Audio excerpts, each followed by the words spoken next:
जैसा कि आप सब जानते हैं, हम सब के नेता राहुल गांधी जी ने ऐलान किया है कि 2025 का वर्ष जय बापू जय भीम जन संविधान और साथ में कांग्रेस के संगठन को सशक्त करने के लिए और संगठन में हर एक कार्यकर्ता की आवाज़ बुलंद करने के लिए ये पूरा वर्ष समर्पित किया है। आज लगभग सभी लोग अहमदाबाद पहुंच रहे हैं। आज 8 तारीख को जो हमारी कार्य समिति है CWC, उसकी आज दिन भर बैठक रहेगी, विस्तृत रूप से चर्चा की जाएगी और उसके बाद कल 9 तारीख को अधिवेशन आयोजित किया जाएगा जिसमें हम सब वहां मौजूद रहेंगे। और मुझे विश्वास है कि कल के अधिवेशन के दौरान अगले 1 साल ही नहीं बल्कि 2028 और 29 के लिए भी जो कांग्रेस पार्टी की विस्तृत रणनीति रहेगी उस पर चर्चा की जाएगी। और हमारा उद्देश्य एक ही है कि अब जिस प्रकार का माहौल बन रहा है, कहीं ना कहीं पूरे प्रदेश और देश में बड़े परिवर्तन के अब आसार दिख रहे हैं हमको। और इस परिवर्तन के लिए कांग्रेस का एक एक कार्यकर्ता, सिर्फ नेता नहीं बल्कि एक एक कार्यकर्ता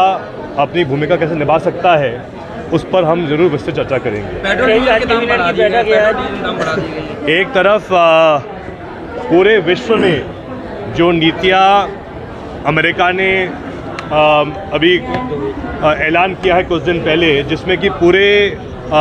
देशों के साथ अमेरिका ने टैरिफ बढ़ाए हैं,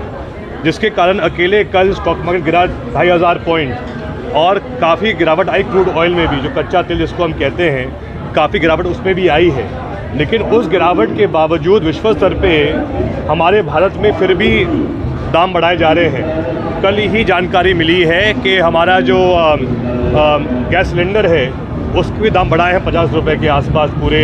देश भर में, जिससे कहीं ना कहीं एक बार फिर मोदी सरकार आम जनता पर जो बोझ है महंगाई का वो और डाल रही है, जिससे कहीं ना कहीं हर परिवार जो निर्भर करता है सरकार की नीतियों पर, जिसके माध्यम से एक आम आदमी के जीवन में महंगाई से राहत मिले, वो राहत भाजपा सरकार नहीं दे पा रही है। उल्टा जो हमारे मिडिल क्लास को हम कहें या फिर जो निर्धन जो ऐसे परिवार हैं जिनके पास शायद वो क्षमता नहीं होती आर्थिक रूप से, उनकी हम बात करें तो कहीं ना कहीं उन पर पूरा बोझ डालकर जो बड़े उद्योगपति हैं सिर्फ उनको ही ये भाजपा सरकार राहत दे रही है। आज कैबिनेट की बैठक है, उसमें अनुदान को लेकर गाय को अनुदान को लेकर 20 रुपये 40 रुपये होने वाला है। देखिए, बात सिर्फ कैबिनेट की नहीं है, बात ये है कि जो निर्णय ले रहे हैं, जिसके बारे में भाजपा सरकार बजट में बात करती है या फिर कैबिनेट में बात करती है, वो अमल का हो पाते हैं। हम ये पूछना चाहते हैं, अगर भाजपा वाकई में ही गौ माता के बारे में चिंतित है तो हमें ये बताइए, जो शुरुआत कमलनाथ जी ने करी थी गौशालाओं के निर्माण की, वो क्यों बंद करी भाजपा ने? आखिर हमारे पास आज भी उस बात का ट्रैक रिकॉर्ड है और हम ये बात गर्व के साथ कह सकते हैं कि जब सरकार कांग्रेस की थी 15 महीने, तो हमने हर जनपद में पूरे मध्य प्रदेश में हर ब्लॉक में कम से कम 10 गौशालाएँ खुलवाई थी गौ माता की सेवा के लिए। लेकिन जैसे सत्ता परिवर्तन हुआ 2020 में, तो इनने वो नीति ख़त्म कर दी। और आज भी कहीं ना कहीं जो एक हमसे जनता को उम्मीद थी कि जो शुरुआत कमलनाथ जी ने करी थी गौशालाओं के निर्माण की, उसको अगली सरकार और आगे ले जाएगी, उसमें भाजपा सरकार विफल हुई। तो मेरा यही कहना होगा कि सबसे पहले तो आज भी जो निराश्रित गौ माता है, जो आज भी सड़कों पर भटक रही है, उनके संरक्षण के लिए क्या कर रही है भाजपा सरकार, हमें ये पहले बताइए। क्योंकि आज भी हर सरकार का सबसे पहला लक्ष्य भी होना चाहिए और धर्म भी होना चाहिए है कि हम हमारे जो निराश्रित गौ माताएँ हैं उनको उनकी देखरेख करें, उनकी सेवा करें। लेकिन इस नीति को लेकर भी जो भाजपा सरकार है वो पूर्ण रूप से विफल हो चुकी है। बीजेपी में कई राज्यों में आक्रोश नजर आ रहा है जी, जो पास हुआ है, जम्मू पढ़े लिखे मुसलमानों का समर्थन भी कर रहे हैं। देखिए, इसमें सीधी बात है, अधिकतर लोगों को अभी तक ये जानकारी नहीं है कि वक्फ बोर्ड के चर्चा जो हुई है, कुछ संशोधन हुए हैं और जो पहले जो नीति थी कितना उसमें अंतर रहेगा। लेकिन जो उद्देश्य भाजपा सरकार का था वो यही था कि चर्चा इस पे करें ये सब ऐसे बिल हैं जिससे कि सीधा भाजपा सरकार चाहती है, मोदी जी चाहते हैं, अमित शाह जी चाहते हैं कि जो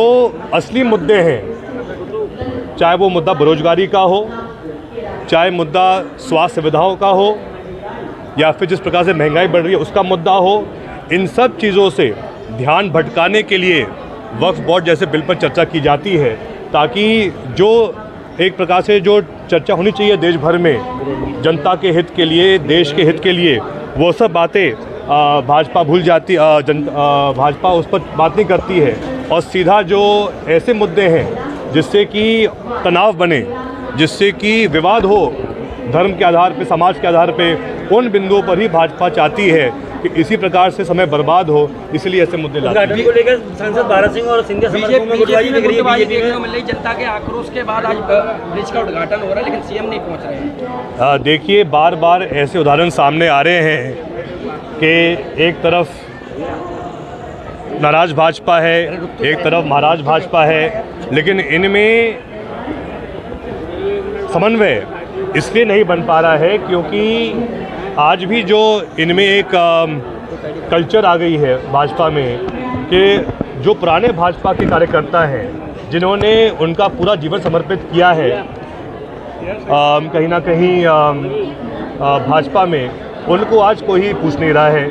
उल्टा जो मूल भाजपा है वो आज भी तनाव में है, दुखी है, और इसीलिए ऐसे उदाहरण हर दिन सामने आ रहे हैं। मैंने सुना है कि आज सीएम साहब को आना भी था उद्घाटन के लिए, लेकिन वो शायद नहीं आ पा रहे हैं। यही हुआ था अभी कुछ दिन पहले भी, जब एक शायद ऐसे ज़मीन जिस पर पहले से एक अलग काम चल रहा था, उसको बदल के अब वहाँ पे एक शायद अस्पताल बनाया जा रहा है कुछ लोगों के कहने पर। उस कार्यक्रम में भी सीएम साहब को आना था, उसमें भी नहीं आ पाए। ऐसा क्यों हो रहा है वो आप भाजपा से पूछिए।